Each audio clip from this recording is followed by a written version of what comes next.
Om Sahana Vavatu Sahanau Bhunaktu Sahaviryam Karavavahai Tejasvinavadhitamastu ma vidvishavahai. Om Shanti Shanti Shanti. Om Purnamada Purnamidam Purnat Purnamudachyate Purnasya Purnamadaya Purnameva Vashishyate. Om Shanti Shanti Shanti. Shruti Smriti Purananam Alayam Karunalayam Namami Bhagavatpadam Shankaram Lokashankaram Shankaram Shankaracharyam Keshavam Badarayanam Sutra Bhashya Krutau Vande Bhagavantau Punah Punah Ishvaro Gururatmeti Murti Veda Vibhagine Vyomavadvyapta Dehaya Dakshinamurtaye Namaha. Vasudevendra Yogindram Natva Jnanapradam Gurum Mumukshunam hitarthaya Tattvabodha vidhiyate.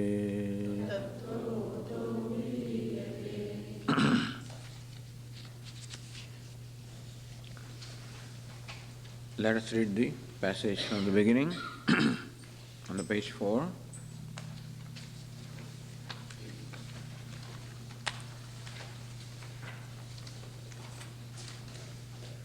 Sadhana Chatushtaya Sampanna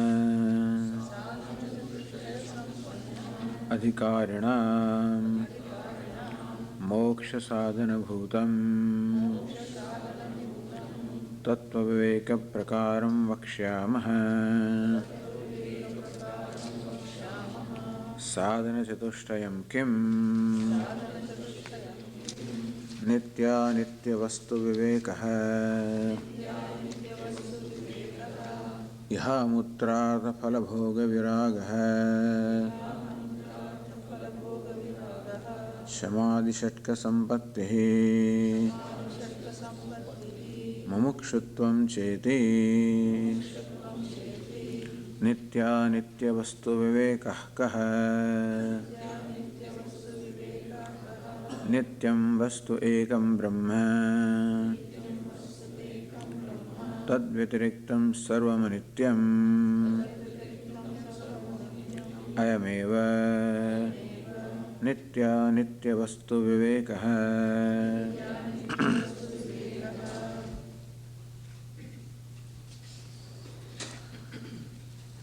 So the teacher said that we are now going to describe the knowledge, discriminative knowledge of the truth, which is the direct means of freedom. When knowledge can become the means of freedom, understand that knowledge simply reveals what is, it does not change anything, does not create anything new. Just as light simply reveals what is. If on account of darkness we could not see things that were there, what light does is simply brings them to manifestation. So when you switch on the light, the darkness gets dispelled and what is becomes evident. Similarly also, knowledge simply makes evident what is. Knowledge does not change anything.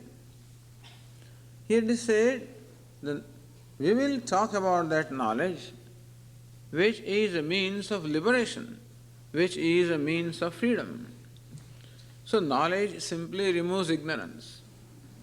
Now if it is said that knowledge brings about freedom, that means that bondage is simply a product of ignorance. If, just as because of darkness I was stumbling here and there, and when the light comes, then my stumbling ceases. So it's not that the light does anything. All that the light did was to remove darkness and the confusion that was arising on account of darkness. Similarly, knowledge removes ignorance and also the confusion or the wrong perception arising out of ignorance. Which means that the bondage must be a false perception. Knowledge means the right perception. The right perception removes the wrong perception.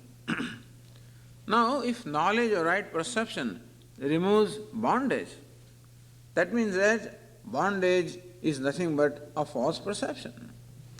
So this is very important to know. Later on, there will be a quotation from Chandogya Upanishad where it says, Tarti Shogam Atmavit, the knower of the self becomes free from grief. So by knowing the self, if one becomes free from grief, what does it mean?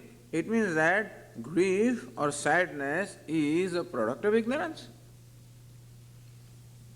Where in fact there is no sadness, I see the sadness. And when I see myself truly as I am, I find that sadness is not in me. It was something projected. It was something imaginary. And thus, this statement means that what we call bondage or limitation is nothing but product of ignorance, is nothing but a false perception. And then alone, knowledge, which is right perception, can remove the bondage. So this is as simple as this. That knowing myself for what I am, I become liberated. Because I am already liberated. I am already free. But for whatever reason, even though I am free by nature, I take myself to be bound. Even though I am limitless by nature, I take myself to be limited. And therefore, the Vedantic teaching seeks to remove these notions or conclusions which arise from false perception. Vedanta gives us the true perception of myself, of the realities as they are, so that the false perception is removed and I come to know the truth as it is. And it turns out that the truth is that I am free.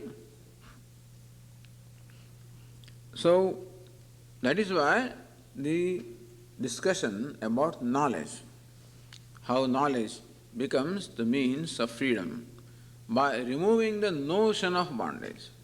That means that there is no true bondage in our life. There is no true limitation in our life with reference to self.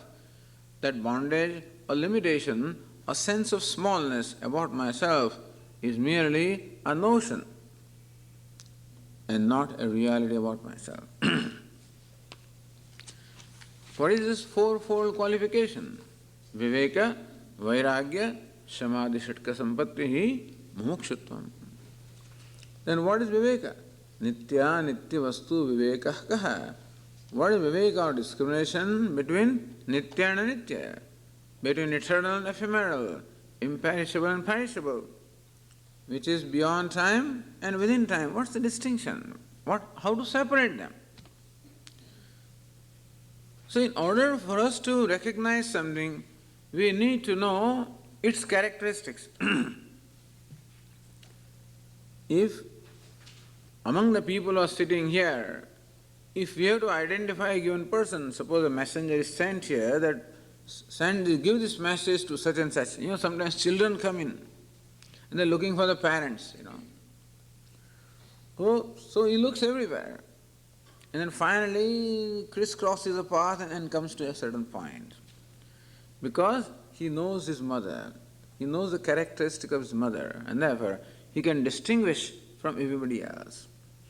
So in order for us to recognize something, we should know what its nature is, what it looks like, what its characteristics are. So in order to know Nitya, eternal as eternal, and ephemeral as ephemeral, we should know what are their characteristics. Even the name, the word itself suggests. Nitya means that which is avinashi, which is indestructible, which is changeless, which is not within the realm of time. Therefore the translation is timeless. Okay. Timeless and time bound. Now understand, it is very easy to see what is time bound or what is limited in time. For one thing, whatever we experience is time bound, is limited, is changing. We know that the whole world, which is a matter of our experience, is changing. The world consists of various objects. We call them, consists of various names and forms.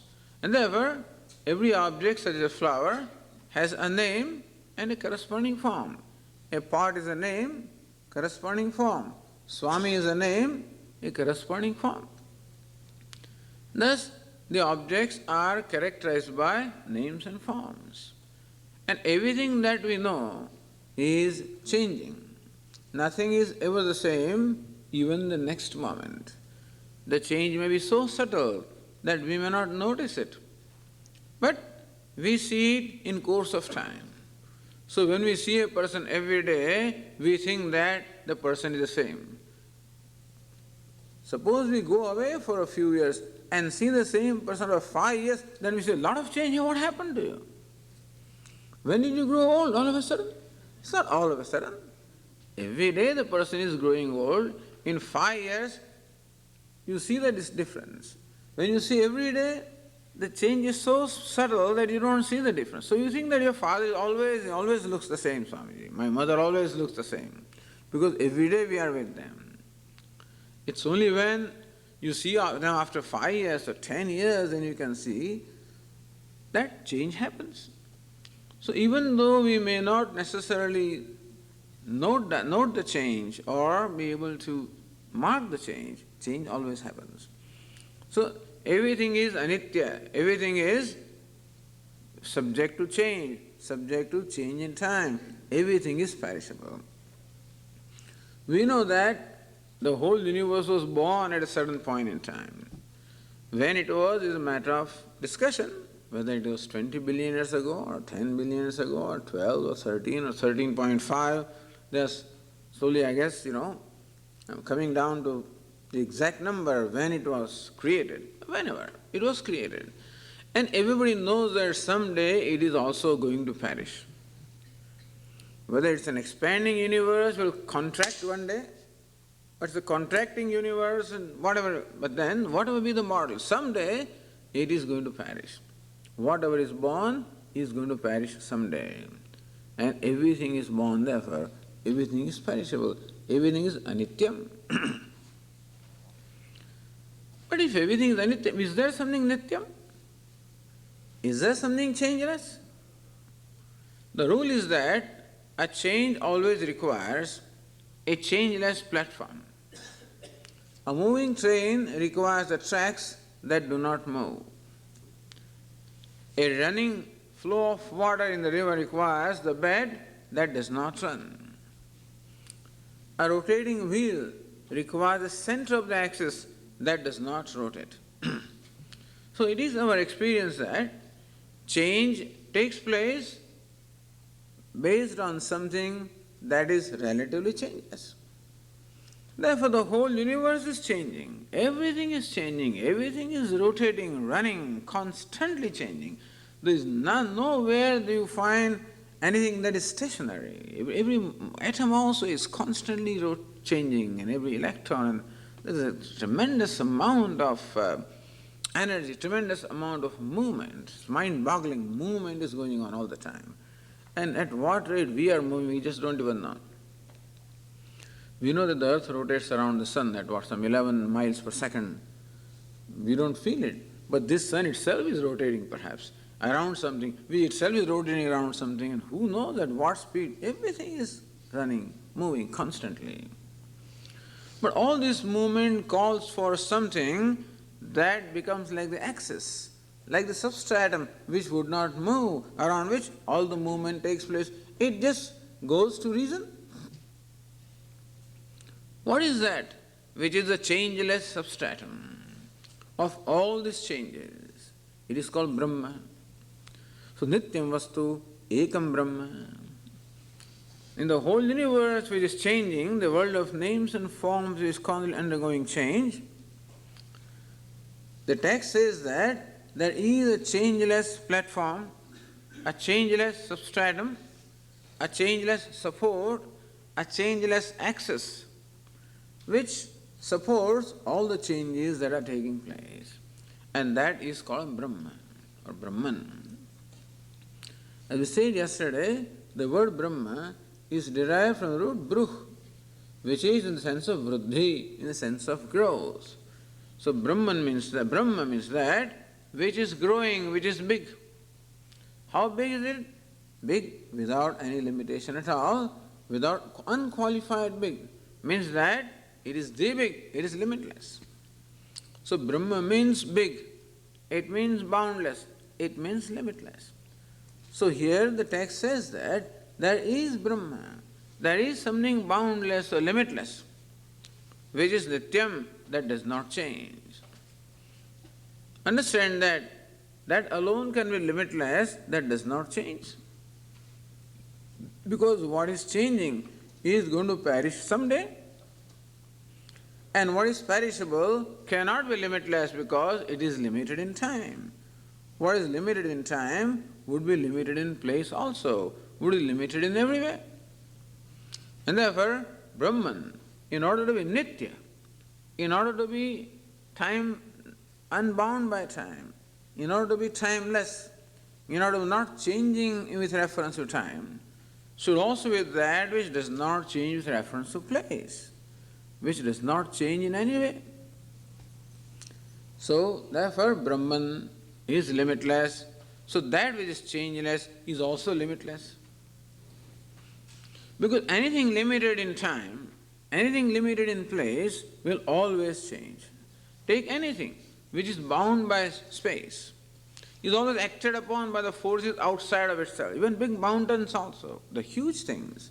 And still, slowly but surely, natural forces are always acting upon them. And in millions of years, these mountains will all flat. So we are in the midst of what they call Pocono Mountains, this place, Pocono, where are mountains here? You look around, you don't call them mountains, they're hills. But someday they must have been mountains. Today they are hills. There must have been mountains which are worn out by the wind and by the rain and by all these natural forces. They wear them out. So idea is that anything that is bound by place, confined to any place or space, is always subject to being acted by the forces outside of itself, which will bring about a change. And therefore, that which is nitya, that which is eternal, or that which is changeless, must necessarily be not bound by place or time.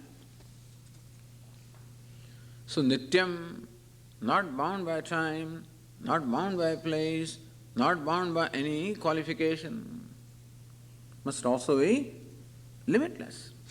So changeless is also limitless. So Brahman is limitless. That there is limitless. There is changeless. There is eternal. It is very comforting to know this. Because wherever we look, we find everything that is changing, that is limited. And that is the reason why we are not satisfied with anything for any length of time. However great or a big thing we acquire, and we have great satisfaction of having acquired it and achieved it, but that satisfaction lasts for a period of time. And then I find myself looking for something else. It is natural. It should be that way. How come I find myself looking for different things all the time? How come nothing seems to satisfy me for any length of time?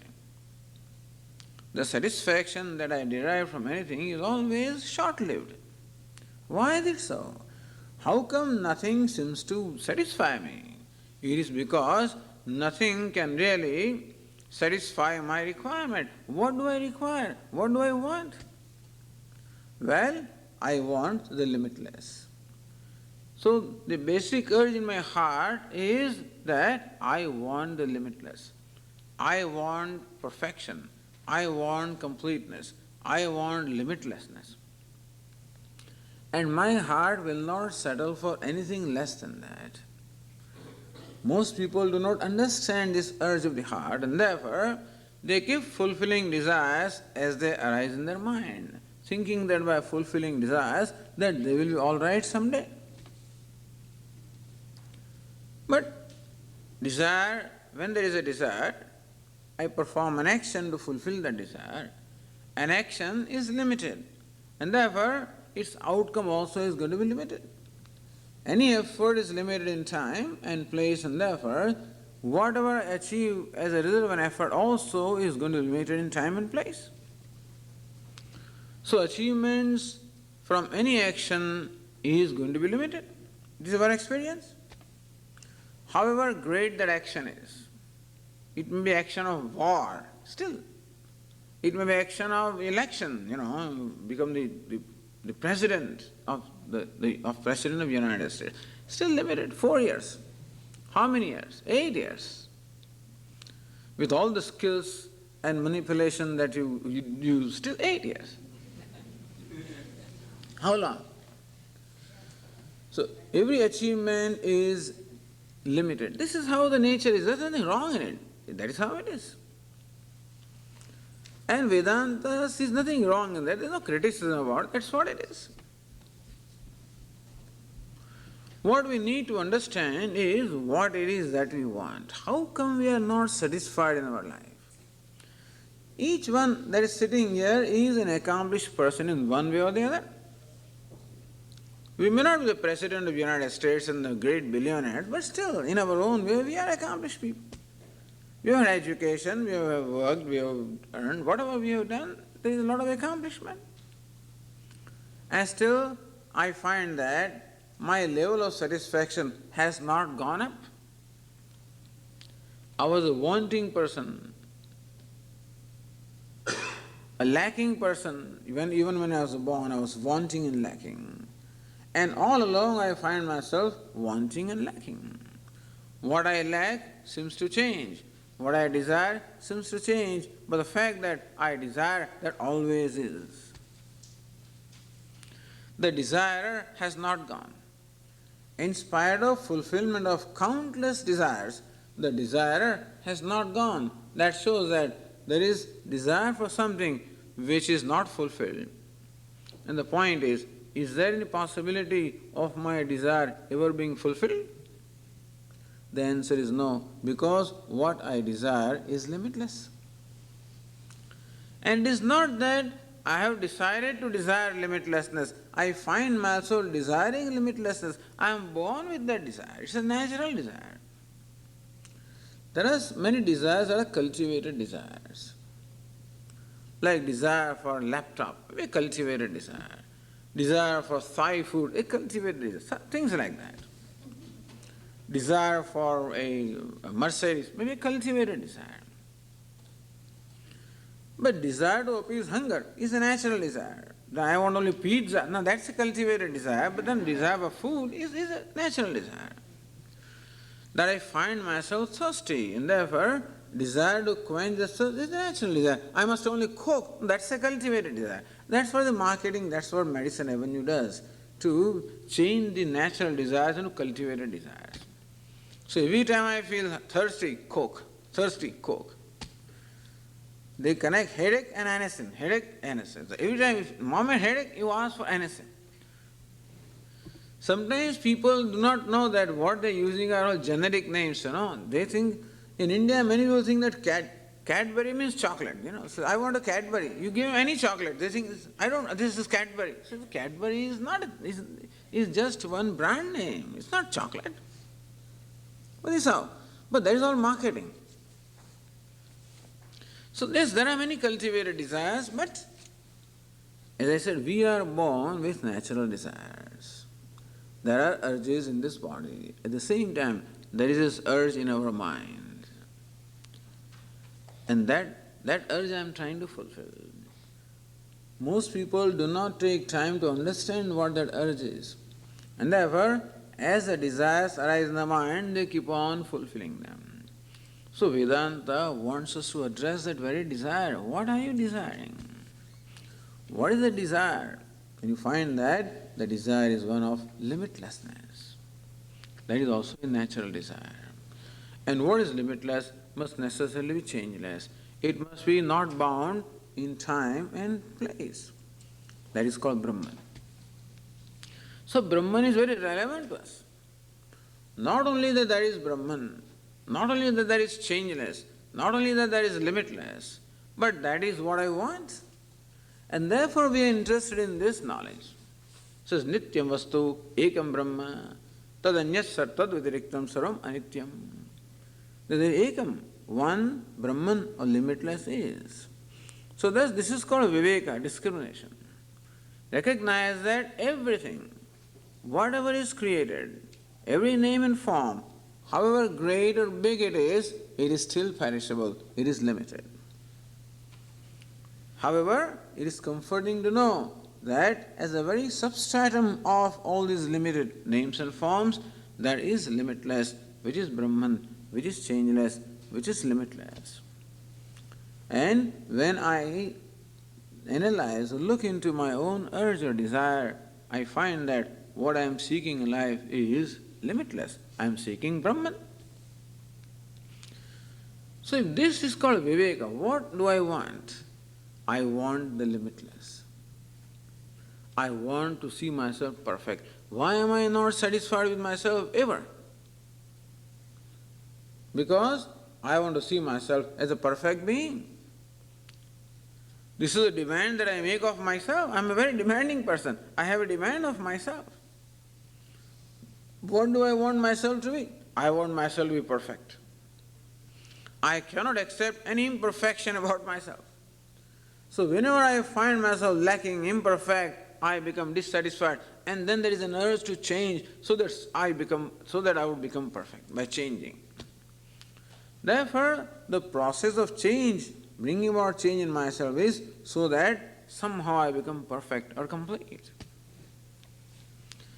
But that can never be, because the imperfect can never be perfect. Incomplete can never become complete. Regardless of how much you multiply the incomplete, it will still remain incomplete. Is it not so? Any number you multiply, it will never be infinity. And therefore, regardless of what changes I bring about, I can never be perfect, never be complete. And therefore, always dissatisfaction and frustration. So here Vedanta tells us that there is Brahman, which is limitless, which is perfect, which is complete. And everything else is incomplete. This is the Viveka, discrimination between Nitya and Anitya. Nitya is Brahman, every name and form, everything else is Anitya, perishable, impermanent, non-eternal, changing. This is called Viveka, just to know this. Then this creates Vairagya. So next question now, let us proceed on the page 6. Viragah kaha. What is dispassion? Viragah, as we said, that which is devoid of raga. Raga is passion, viraga is dispassion. The answer is given. Iha swarga bhogeshu ichharahityam. Ichha means desire. Rahityam means absence. Ichha rahityam, absence of desire. Yes, swarga bhogeshu, in the enjoyments here and enjoyments in heaven. It is passion, a desirelessness, absence of the desire for enjoyments here and hereafter. This Vairagya would be a direct consequence of Viveka. That is the reason why there is a sequence of this fourfold qualification. Why Viveka comes first, then comes Vairagya, then Samadhi Shirka Sampatti, then Mumukshutvam. Why they are arranged in that particular sequence, there is a reason. Each preceding one becomes the cause for the following one. Thus, Viveka becomes the cause or the ground for Viraga or Vairagya. So how does Viveka, how knowing that Brahman is eternal, is changeless, how is it called Vairagya? How does it bring about this passion? What is raga? What is passion? Raga or passion is a strong desire to experience something, enjoy something. Thus, a desire to enjoy the objects of the world is called raga or desire or passion. That brings about a passion. When I want to enjoy something, when something is very important to me, then I become passionate about it. I must have it at any cost, and thus I apply all my energy and effort to acquire it, possess it, enjoy it. And if anything comes in my way of acquiring or possessing or enjoying, that thing becomes an object of my dvesha or aversion. So raga means a strong attachment. I cannot do without this. I must have pleasure. I must have pleasure at the level of my organs of perception. As I said, we have 5 organs of perception: the faculty of hearing, touch, sight, taste, smell. At these levels, I enjoy the various objects of the world. And there is a craving for those objects, because of my conclusion that that is where the happiness is. My one conclusion is that I am unhappy by nature or limited by nature. I am wanting by nature. That is my conclusion. And a second conclusion is that what I want is available from the objects of the world. That I am in need of happiness, and the happiness is in the objects of the world. I am in need of success, and success is in the objects of the world. So I find myself needy. Vedanta explains to us that that is also a wrong perception about myself. To look upon myself as wanting or needy is a false perception, which brings about another false perception about the world. I look upon the world, objects of the world, as source of happiness, as source of success, as source of security, and therefore they become important to me. So many things in the world are very important to me. Why is it so? Because success is important to me. Why is it so? Because whenever I am successful, I feel good about myself. So what? And I always want to feel good about myself. That is when I am happy. I am happy when I feel good about myself. When do I feel good about myself? When I am successful. So basically, feeling good about myself is important. Therefore, success becomes important. And therefore, the objects which are viewed by me as a means of success also become important. Understand how things have become important to us. How wealth has become important to everybody. How recognition or name or fame or power, how all of these are very important to us. Because we associate them with success. We associate them with happiness. We associate with them security. Because I want to be secure.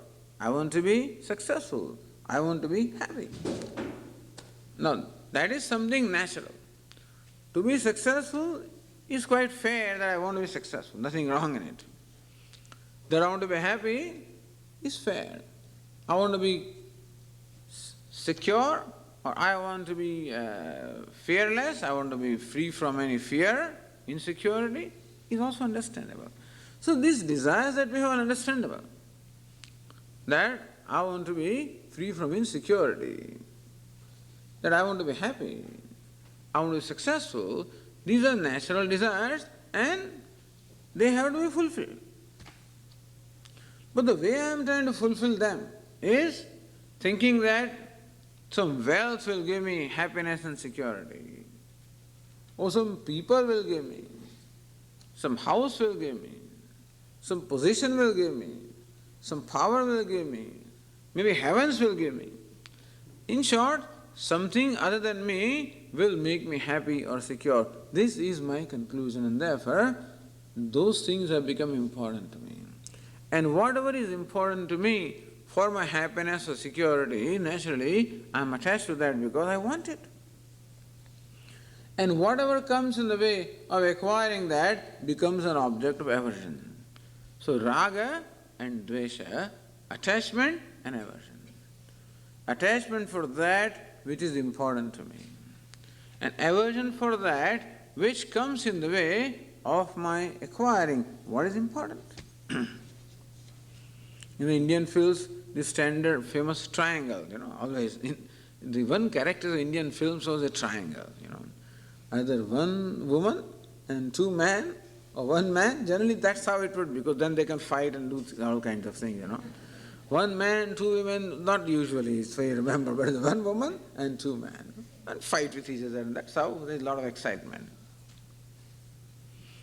So why aversion is there? Because somebody comes in my way of acquiring that which is important to me. Therefore, where raga or attachment is there, dvesha, aversion is going to be there. And my relationship with thus the objects of the world and people is characterized by raga and dvesha, attachment and aversion. And when any one of these impulses comes in my mind, whether attachment or aversion, I become restless. When the thought of attachment comes, I become restless, and it will force me to do something. When the thought of aversion comes, again I become restless, that thought also forces me to do something. So all the desires are products of attachment and aversion. Attachment causes desire to acquire it and enjoy it. Aversion causes desire to get rid of it or avoid it. So this is what we do. Acquiring and enjoying that which we consider important as a means of happiness, and avoiding or getting rid of that which we consider as a means of unhappiness. This is it. This is our life. Raga and dvesha. Acquiring and getting rid of. This is what is happening all the time.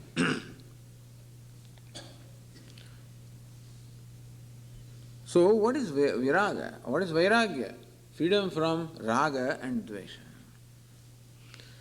Understand that these raga dveshas, attachment aversions, always keep my mind directed outward, towards the objects. I can never enjoy peace. Mind is always pulled in different directions by attachments and aversions. I can never enjoy tranquility, never enjoy peace. I can never enjoy even objectivity. I can never see things as they are. I always see things with my glasses of likes and dislikes.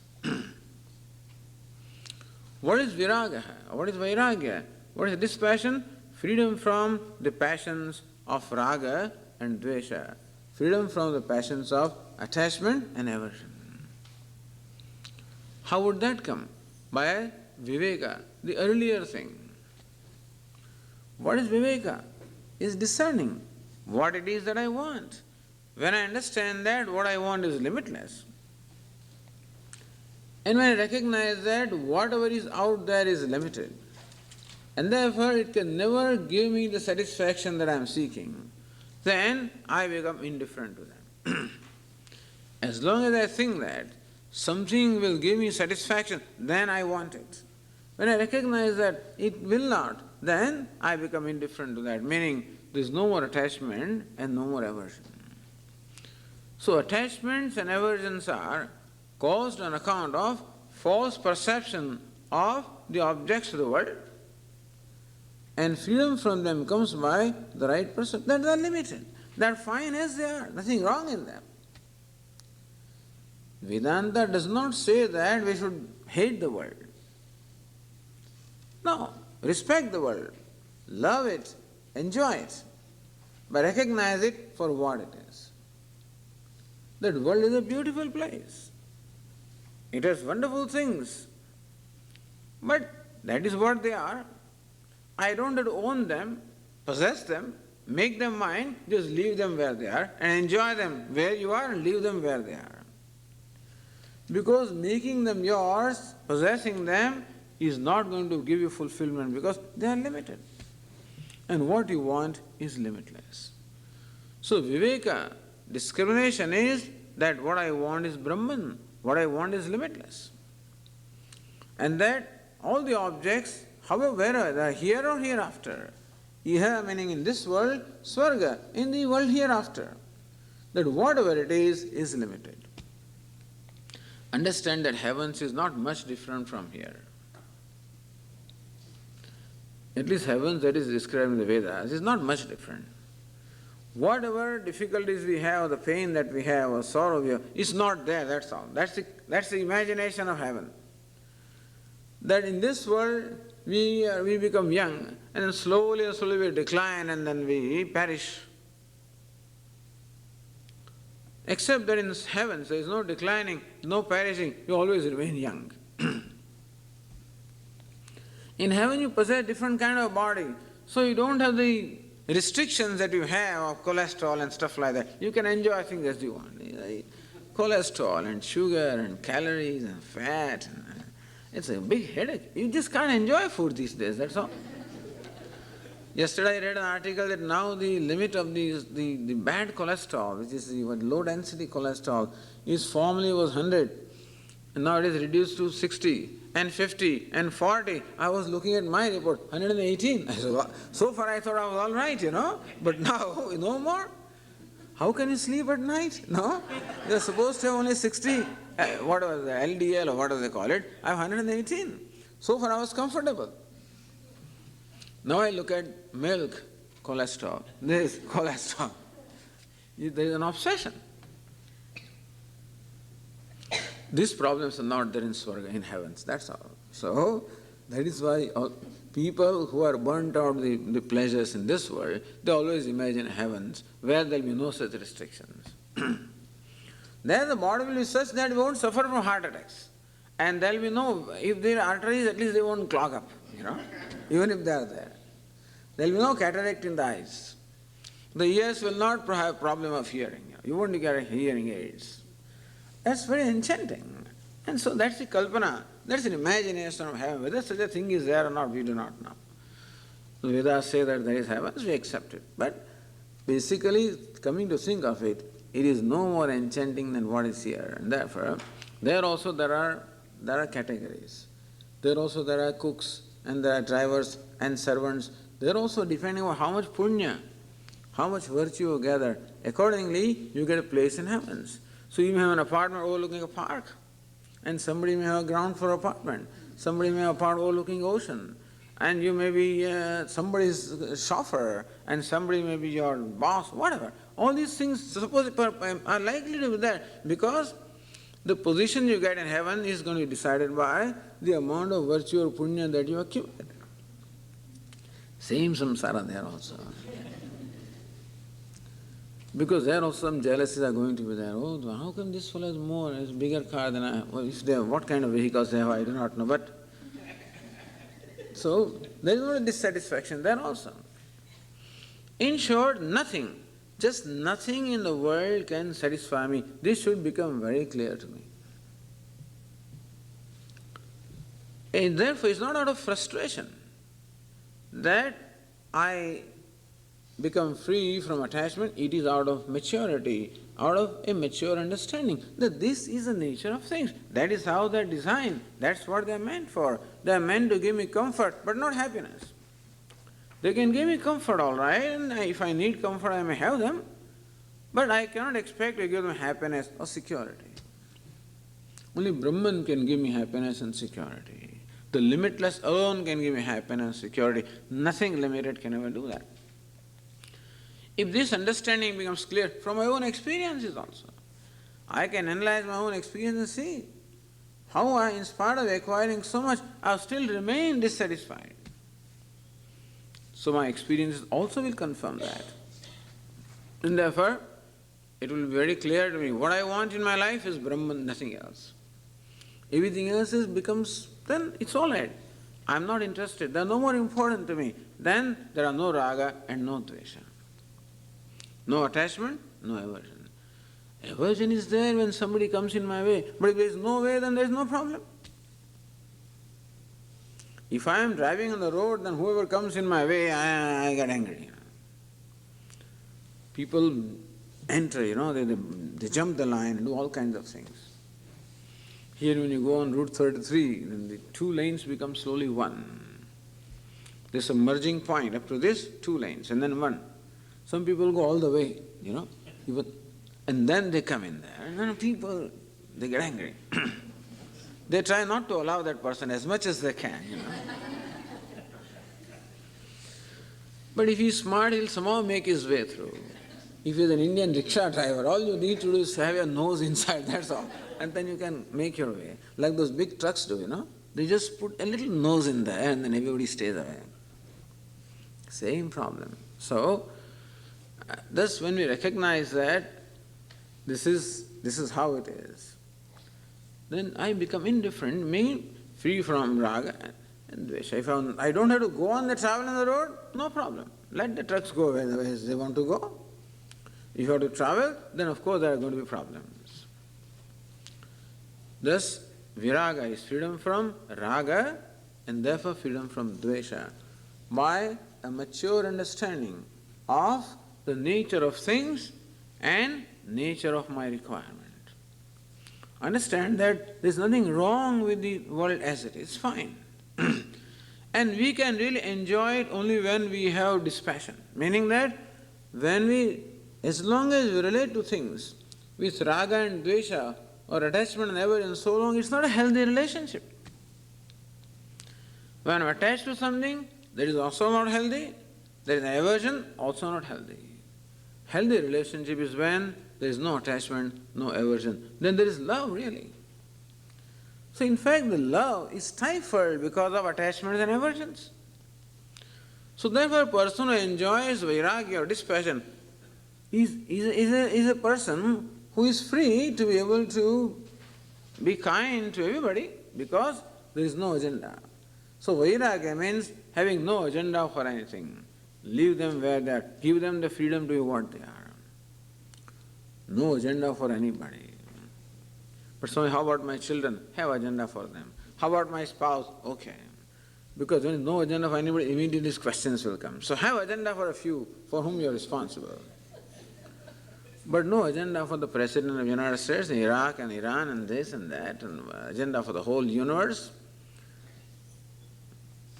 Give the freedom to the world and enjoy the freedom. Do what you have to do. Vairagya means a healthy relationship with the objects of the world. A comfort. In their presence also I am comfortable. If they are not there, also I am comfortable. A small child has a lot of attachment for his little toys. And therefore he must have them. He will surround himself with them, will not part with anything.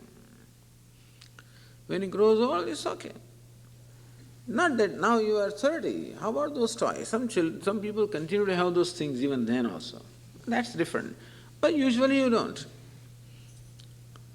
So what's the relationship that we have with those toys and stuff like that? One of vairagya. When I was a child, lot of attachment. My comfort, happiness depended upon their being there. Now that I'm grown up, if they're there, it's fine. Not there, also fine. Not that I mind if they are there, okay. If they're not there, then also fine. This relationship is called vairagya. When I have no demand, a non-demanding relationship. When attachment is there is a demand. When aversion is there is a demand. So many of our relationships are characterized by attachment and aversion. And then we become demanding people. My spouse should do this, my child should do this, and they should do this. They should make me happy, should not make me unhappy. A non-demanding relationship is called vairagya. That is when you enjoy the freedom. Understand that when we make demands, we also do not enjoy freedom. Because there is always an apprehension as to whether my demand will be fulfilled or not.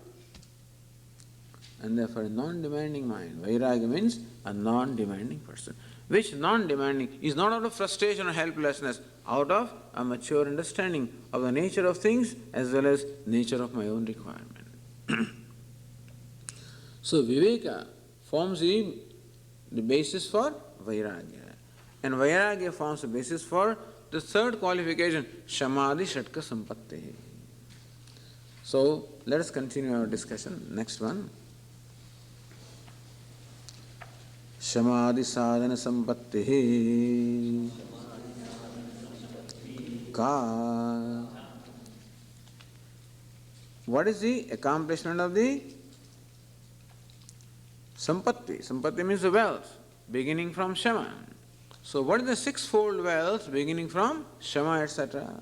The answer is given. Next passage. Shamodamaha uparamastitiksha shraddha samadhanam cheti. So first giving us the names. What is this sixfold inner wealth? Shamaha, damaha, uparamaha, titiksha, shraddha, samadhanam cha iti. So the sixfold wealth, sixfold inner wealth, which is a consequence of viveka and vairagya. So viveka and vairagya, what we call discrimination and dispassion, are at the level of intellect, the level of understanding. So these two things we have to do. One is the clear understanding, other is the clear behavior. Understanding is the level of intellect and behavior action is the level of the heart of the mind. So third step that we need is an alignment between the intellect and my mind. They say the alignment between head and heart. My thinking faculty, the knowing faculty, and my reacting faculty. You see, today, what I do is very often not determined by what my understanding is. Today, what I do is very often determined by my impulses, my passions.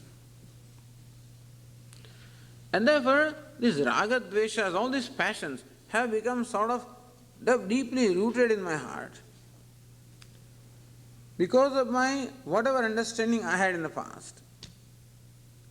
So far, having given importance to the things in the world, it doesn't go right away, and therefore my habit of always seeking happiness or security from them, that continues to remain. So next problem is what we call habitual problem.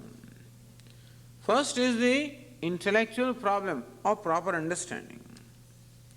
So this viveka and vairagya, the first two qualifications that we discussed, deal with the understanding, the proper understanding.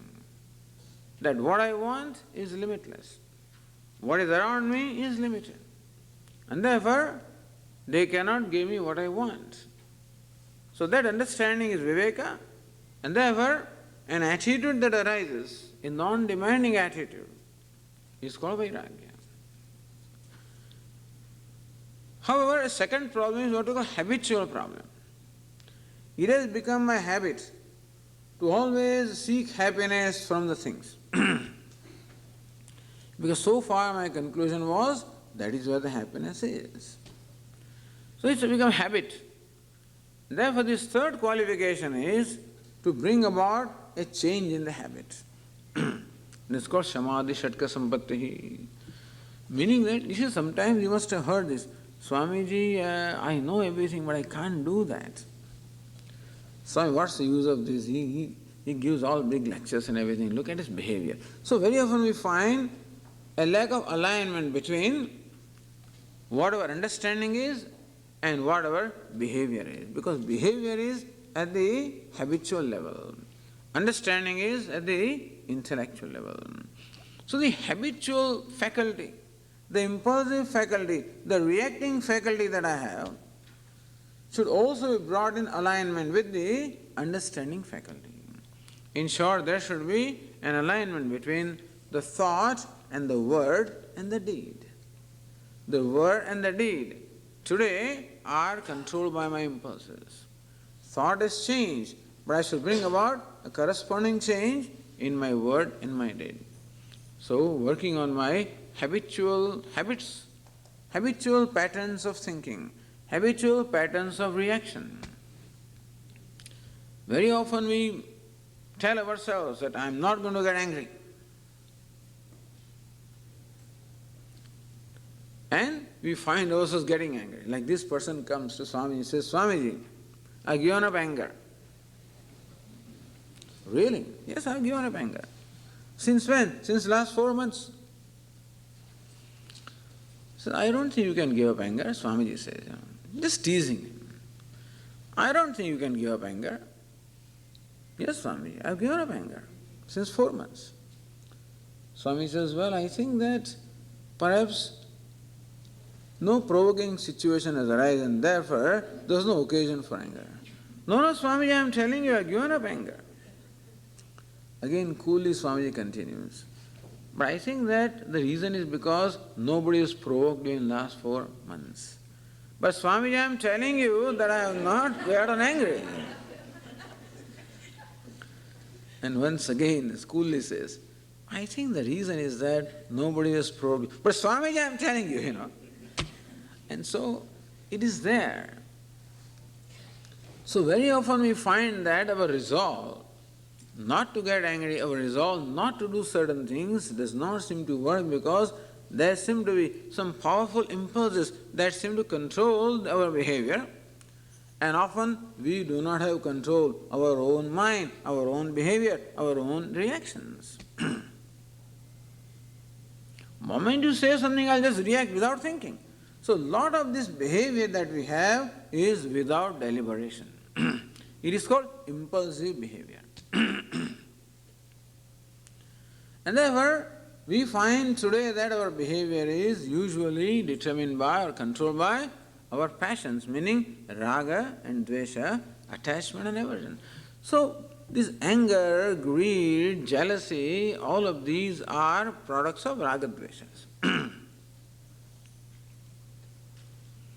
So we find these kind of tendencies within us, and more often than not, those tendencies control what we do, and our understanding does not even come to play. Later on we recognize, Swamiji, later on I regret, I should not have said it, I should not have done it. So it's not enough that I have the right understanding.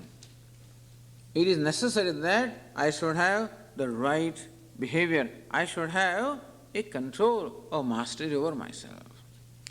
That my mind should be under my control. It should do what I want it to do and not what it wants to do. So that is the idea behind this Samadhi Shatka Sampatti. So one by one they are defined. Let us look at the next one. So let us look at how the first one is defined. Shamahkaha. What is Shama? The question. Answer is given. Mano Nigraha. Mano Nigraha. Nigraha. Nigraha means actually control.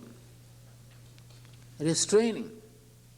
Mano Nigraha. Restraining the mind, controlling the mind. But the translation is, look at this, mastery over the mind. What is mind? Ways of thinking. And so the translation is mastery over ways of thinking. Very beautiful translation. Because the words control and restraining have some negative connotations. In controlling there is always some strain. In restraining also some strain, because restraining involves strain. Mastering the mind. What is mind? My ways of thinking. Mastering my reactions, my passions. So, now at level of understanding, I can become free from passion, but then, as I said, those passions have become rooted in my habit and they control my behavior, and therefore I need to become free from those passions. Therefore, shama. What is shama? Mastery of the ways of thinking. Shama also means tranquility of the mind. The word shama is their root sham, in the sense of happiness, or cheerfulness, or tranquility, or placidity. Therefore, tranquility of the mind, serenity of the mind, placidity of the mind is called shama. When you shanti, when you enjoy peace in the mind, serenity, tranquility. So peace or serenity or tranquility of the mind is called shama. How do you get the tranquility? By mastering the ways of the mind. So mind will not become quiet by itself. What we need to do is to remove the causes which make the mind disturbed. So there is reason why the mind gets agitated. There are reasons why the mind reacts. There are reasons why the mind is what it is. So Vedanta says that let's understand the mind. Rather than trying to control it and restrain it by different techniques, let us understand the mind. So Vedanta's answer to every problem is understanding. Some other people want to do things. So people want to do things, they'll take the mind with pranayama, with something or other, control it, restrain it. Okay, you can do that. But Vedanta seeks to accomplish those things by viveka, by understanding. The mind is extrovert, mind is running away, mind is reacting, mind is restless. I mean, I can't control it. Start doing japa and it runs away. Om Namah Shivaya once, twice, 3 times, and then God knows after 15 minutes I recover. Wait a minute, I'm supposed to be doing this. If there is this mala and rosary in the hand, it stops. It may not even stop, it may continue also by its own, Even the mind is thinking something else, this finishes 1 and 5. But what we need to do is to establish a connection between Om Namah Shivaya and one bed. So that when the mind stops chanting Om Namah Shivaya, this also stops. Then we reminded, oh wait a minute, then we start again. But it is our experience. Arjuna says in the Bhagavad Gita, Chanchalam hi manah Krishna, pramasi balabhadranam. Oh Lord, my mind is restless. It is obstinate. I can't control it. It looks to me like controlling the mind is like controlling the wind. So what does Lord Krishna say? You are right, Arjuna, it is difficult to control the mind, but not impossible to control. Abhyasena kaunteya vairagyana cha grhyate. By abhyasa and vairagya, you can bring the mind under your control. You can gain mastery of the mind by abhyasa and vairagya. Vairagya we just discussed. Vairagya is the freedom from the attachment and aversion which arises from understanding the true nature of things. Not giving any greater importance than what it has, not giving less importance than what it has. With raga dvesha, we give sometimes, we superimpose things that are not there. We look upon something as a source of happiness, which it may not be. Look upon something as a source of unhappiness, which also it may not be. Therefore, not superimposing, not looking at things from the glasses of likes and dislikes, looking at things as they are, being objective. So vairagya means being objective. So Lord Krishna says, abhyasa and vairagya. Practice is, abhyasa means repeated practice. Abhyasa means repetition, it's called abhyasa. So abhyasa and vairagya, repeated practice of vairagya. So keep on practicing vairagya. Now you understood what vairagya is. When it comes to conducting yourself, keep on repeating vairagya. That is how you can bring this mind under control, slowly but surely. We will continue that in our next class. Om Purnamadav Purnamidam Purnat Purnamudachyate Purnasya Purnamadaya Purnamevavashishyate. Om Shanti Shanti Shanti. Shankaram Shankaracharyam Keshavam Badarayanam Sutrabhashya Krutau Vande Bhagavantau Punah Punah Ishvaro Gururatmedi Murti Bheda Vibhagine Vyoma Vadvyapta Dehaya Dakshinamurtaye Namaha. Om Shanti Shanti Shanti. Hari Om. Shri Gurubhyo Namaha. Hari Om.